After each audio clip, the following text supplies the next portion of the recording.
আমি তো বাইরের একটা পার্সনকে ইনভাইটেশন দিতে পারবো না, বা আমি তো পাকিস্তানের নাগরিক না, আমি কেন ইনভাইটেশন লেটার দিব?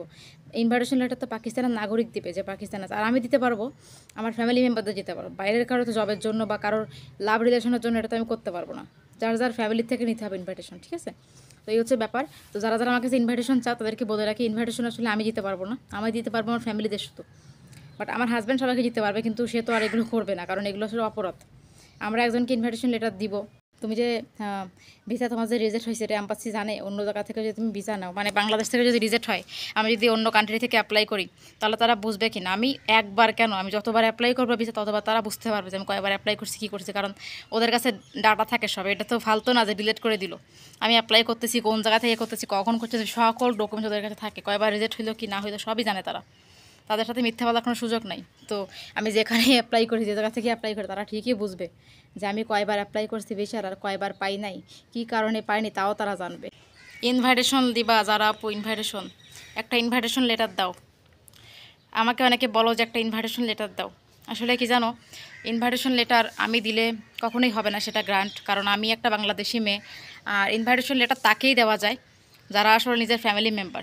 ইনভাইটেশন লেটার সবাইকে দেওয়া যায় না, আর ইনভাইটেশন লেটার সবাইকে দেয়ও না, কারণ এটা একটা ঝামেলা আছে। ইনভাইটেশন লেটার যদি সবাইকে দিত, তাহলে দেখো অনেকে, সবাইকে কাকে বিশ্বাস করবে বলো? অনেকে পাকিস্তানে এসে ক্রাইম করতে পারে, বিভিন্ন দেশে এসে বিভিন্ন লোক ক্রাইম করে। ক্রাইম করার পরে কী হয়, যে ইনভাইটেশন লেটার দেয় সে ফেসে যায়। ব্যাপারটা এরকম না। আর আমি ইনভাইটেশন লেটার দিলে আমি নিজেদের ফেসে যাবো, যে আমি তোমাকে চিনি না, জানি না, তোমার সাথে আমার ফ্যামিলির কন্ট্যাক্ট নাই, কিছু নাই, আমি তোমাকে কেন ইনভাইটেশন লেটার দিব? তোমাকে তো আমি চিনি না, তুমি কে, তাই না?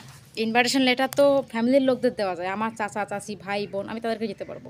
আমি তো বাইরের একটা পার্সনকে ইনভাইটেশন দিতে পারবো না, বা আমি তো পাকিস্তানের নাগরিক না, আমি কেন ইনভাইটেশন লেটার দিব? ইনভাইটেশন লেটার তো পাকিস্তানের নাগরিক দিবে যে পাকিস্তান আছে, আর আমি দিতে পারবো, আমার ফ্যামিলি মেম্বারদের দিতে পারবো। বাইরের কারো তো জবের জন্য বা কারোর লাভ রিলেশনের জন্য এটা তো আমি করতে পারবো না। যার যার ফ্যামিলির থেকে নিতে হবে ইনভাইটেশন, ঠিক আছে? তো এই হচ্ছে ব্যাপার। তো যারা যারা আমার কাছে ইনভাইটেশন চাও তাদেরকে বলে রাখি, ইনভাইটেশন আসলে আমি দিতে পারবো না, আমি দিতে পারবো আমার ফ্যামিলিদের শুধু। বাট আমার হাজব্যান্ড সবাইকে দিতে পারবে, কিন্তু সে তো আর এগুলো করবে না, কারণ এগুলো আসলে অপরাধ। আমরা একজনকে ইনভাইটেশন লেটার দিব, বা যেই হোক, কেউ কাউকে ইনভাইটেশন লেটার কোনোদিন সহজে দেয় না, কারণ ইনভাইটেশন লেটার দেওয়া মানে তার সকল দায়িত্ব নেওয়া। সে যদি কোনো ক্রাইম করে, পাকিস্তানে এসে কোনো অন্যায় করে, তাহলে কী হবে? ফেসে যাব আমরা।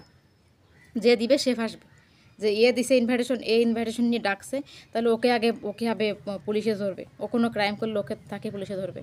এই ধরনের ইনভাইটেশন লেটার দেওয়া মানে একটা, মানে এই ইনভাইটেশন লেটারের উপর ভিত্তি করে ভিসা পাওয়া যায়। তাহলে ইনভাইটেশন লেটার একজন আরেকজনকে সহজে দিবে না, যে কোনো ঝামেলা হতে পারে এই লেটারের জন্য। একটা মানুষ ফেসে যেতে পারে। কত আজকাল অন্যায় হচ্ছে, একজন আরেকজনকে ইনভাইটেশন লেটার দিয়ে দেশে ডেকে আনার পরে কত ক্রাইম করতেছে পারে, সেই লোকটা ফেসে যাচ্ছে, সেই মানুষটা। দেখো আজকাল নিজের আপন আত্মীয় স্বজনও বলতে গেলে, মানে আপন আত্মীয় স্বজন বলতে বোঝাচ্ছে, অনেকের দেখো বয়ফ্রেন্ড আছে, অনেকে আছে, বাট ইনভাইটেশন লেটার চেয়ে দেখো সবাইকে দিবে না ইনভাইটেশন, কারণ এটার অনেক বড় মূল্য। আর সবাইকে দেয় না আবার দেওয়ার পরে জবাবদিহি করতে হয়। যখন ভিসা নেওয়ার দরকার হবে নিজে নিবে, আর নাহলে যার সাথে রিলেশন থাকবে, যার সাথে প্রেম করবে, বা ফ্যামিলির মেম্বার থাকলে তাদের থেকে নিবে। বাইরের কোনো পার্সন কখনো কাউকে ইনভাইটেশন দিবে না। যেমন স্পেশালি আমি তো কাউকে এভাবে করতে পারবো না, আর আমি করলে গেলেও ধরা খাবো, কারণ আমার তো ফ্যামিলি মেম্বার ছাড়া বাইরে কাউকে আমি দিতে পারবো না, কারণ বাইরে কাউকে দিলে তো আমাকে জবাবদিহি করতে হবে যে আমি তাকে চিনি কি না, সে আমাকে কতদূর চেনে, তার আইডি কার্ড আমার আইডি কার্ড তো মিল হবে না, সে কোন দেশের আমি কোন জায়গার, তারপরে তার ফ্যামিলি ব্যাকগ্রাউন্ড কি, আমার ফ্যামিলি ব্যাকগ্রাউন্ড কি, এটাতে আমি উল্টা ধরা খেয়ে যাবো, এটাতে তো আমার নিজেরই প্রবলেম হতে পারে পরে। আর এই যে আমি যদি কাউকে দেইও, তাহলে সে ঝামেলায় পরে সে কখনো পাকিস্তানে ঢুকতেও পারবে না, কারণ অ্যাম্বাসির লোক বুঝে যাবে যে সে সবার থেকে ইনভাইটেশন লেটার নেওয়ার চেষ্টা করতেছে, একবার আমার থেকে একবার কারো থেকে, তারপরে তার ভিসা পাওয়ার চান্স 90% কমে যায়, ঠিক আছে?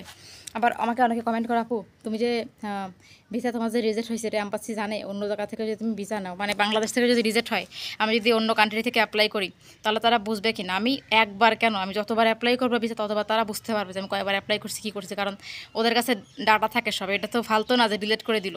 আমি অ্যাপ্লাই করতেছি, কোন জায়গা থেকে করতেছি, কখন করতেছি, সকল ডকুমেন্টস ওদের কাছে থাকে, কয়বার রিজেক্ট হইলো কি না হইলো সবই জানে তারা। তাদের সাথে মিথ্যা বলার কোনো সুযোগ নাই। তো আমি যেখানে অ্যাপ্লাই করি, যে জায়গা থেকে অ্যাপ্লাই করি, তারা ঠিকই বুঝবে যে আমি কয়বার অ্যাপ্লাই করছি ভিসার, আর কয়বার পাই নাই, কী কারণে পাইনি তাও তারা জানবে, ঠিক আছে? এটা হচ্ছে অ্যাম্বাসি, এটা হচ্ছে নর্মাল কিছু না।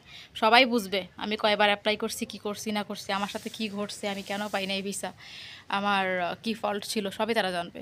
তো কাহিনী হচ্ছে এটাই। তো তোমরা যারা ইনভাইটেশনে চিন্তা করতেছে, তারা অবশ্যই যদি একান্ত যদি ইনভাইটেশন না পাও, তাহলে কোনো এজেন্সি থেকে ম্যানেজ করে নিবা, কারণ অনেক ট্রাভেল এজেন্সি আছে, অনেক হোটেল আছে, ওদের থেকে তুমি সহজেই কালেক্ট করতে পারো। হোটেলের থেকে কালেক্ট করলে বেশি ভালো হয়, যারা ট্যুরিস্টে আসবে তারা হোটেল থেকে কালেক্ট করতে পারবা, কারণ হোটেল থেকে এরকম ইনভাইটেশন সবাইকে দিয়ে থাকে, ঠিক আছে? তো হোটেল থেকে তোমরা ইজিলি কালেক্ট করতে পারো, কোনো সমস্যা নেই। এটা আসলে তোমাদের উপর ডিপেন্ড করে তোমরা কীভাবে নিবা, কার থেকে নিবা, কিন্তু এটা ইজি আছে যদি বুঝতে পারো তাহলে ইজি, না বুঝতে পারলে অনেক কঠিন। যেমন দেখো আমি প্রথম প্রথম কোনো কিছু বুঝতাম না, এখন তো তোমাদেরকে কত ধারণা দিই, কত কিছু তোমাদেরকে থিম বোঝাই যে এইভাবে না এইভাবে, তোমাদেরকে অনেক কিছু বোঝানোর চেষ্টা করি আমি। আগে তো গেলে আমি কিছুই বুঝতাম না নিজেই, এখন তো আমি সবাইকে আর উল্টো মানে বোঝাই যে এইটা করো তোমরা, এটা করলে ভালো হবে, তোমাদের জন্য এটা বেশি গুরুত্বপূর্ণ হবে। সব কিছু সবাইকে বোঝানোর চেষ্টা করি যে বন্ধুরা তোমরা এইভাবে এভাবে করো, কারণ আমি যতটুকু জানবো ততটুকু তোমাদেরকে জানাবো, আমি না জানলে তো তোমাদেরকে কিছু বলবো না।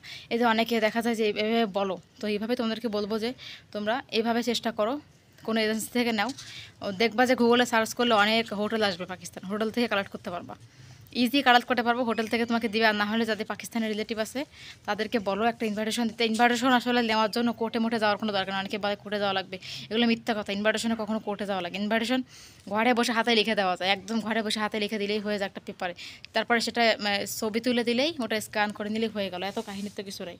সো ইজি একটা ব্যাপার, করে ফেলো। আর কেউ কারোর থেকে ইনভাইটেশন নেওয়ার আগে 10 বার ভেবে নিও। Thank you.